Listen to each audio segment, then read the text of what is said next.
Hey there, welcome to DIY Projects with Pete. Today we're going to build a wine cork board. Are you ready, Laura? I'm ready. All right, let's get started. The first step is to make the frame for the cork board. We reclaimed some old redwood decking, but if you are using new wood, simply pick up a 1x4 board and cut the width of the wood to 2.5 inches or the width you think would be best for your frame. Next, use a miter saw to cut 45-degree angles on the ends of each board. Then begin assembling the frame. We used a combination of wood glue and nails for the process. Butter up the ends of each angled cut with wood glue and then fasten them together. We used 18-gauge 2-inch nails, but you can use other methods or hardware to attach the corners if you prefer, or if you don't have an air nailer. Do make sure to shoot the nails in as straight as possible, and always double check that your hands are well clear of where any nails are going to be shot in. Cut a piece of backing for the frame with a table saw or a circular saw. This is going to help strengthen the frame even more, give the cork board a little dimension, and it's going to provide a surface to glue the corks to.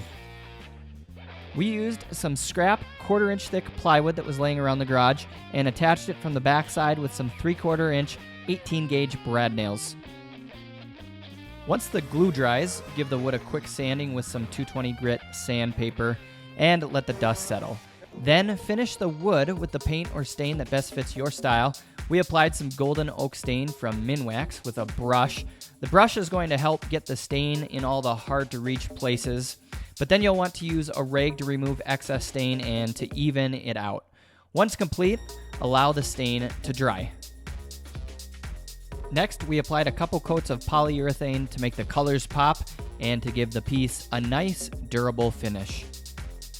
Let the sealer dry overnight and then dry fit the wine corks into the frame. I'd recommend laying out the corks in pairs and alternating the directions, working one row at a time. Space the corks close together and orientate them as straight as you can.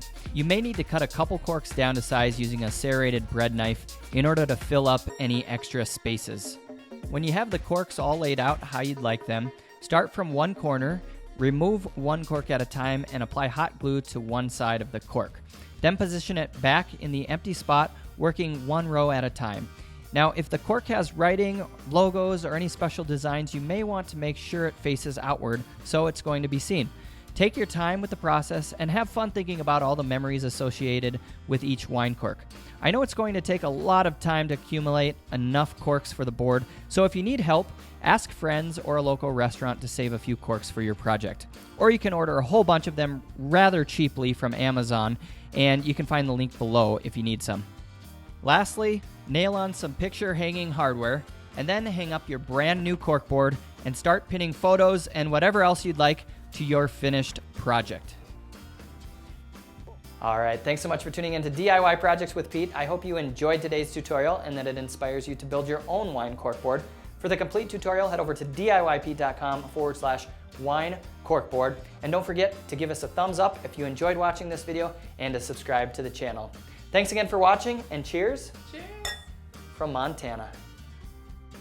I invite you to check out some of the other videos on the channel. Click on the left thumbnail to learn how to build a whiskey barrel coffee table, and on the right thumbnail to learn how to build a simple DIY wine rack. And please subscribe. Cheers, guys.